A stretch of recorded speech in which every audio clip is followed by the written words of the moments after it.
मित्रांनो, श्रावण महिना आता जवळ आलेला आहे आणि श्रावण महिन्याच्या आधी मध्य प्रदेश, उत्तर प्रदेश आणि उत्तराखंड या 3 राज्यामध्ये कावड यात्रा निघते आणि या कावड यात्रेच्या मार्गामध्ये जेवढी दुकानं येतील त्या सर्व दुकानावर म्हणजे खाद्यपदार्थांच्या दुकानावर मालकाचं नाव बंधनकारक केलेलं आहे या 3 राज्यामध्ये मध्य प्रदेश, उत्तर प्रदेश आणि उत्तराखंड।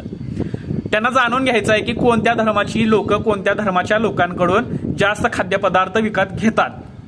असं ते का करतायत हा त्यांचा मुद्दा आहे, तिथल्या राज्य शासनाचा मुद्दा आहे। आता तिन्हीकडे भाजप हेच सत्तेमध्ये आहे आणि या आदेशाला अनेक लोकांनी चॅलेंज दिलेलं आहे सुप्रीम कोर्टामध्ये आणि सुप्रीम कोर्टानं या आदेशाला स्थगिती दिलेली आहे आणि तिथल्या सर्व राज्य शासनाला म्हणजे राज्य सरकारला विचारलेलं आहे की तुम्ही असं का करताय।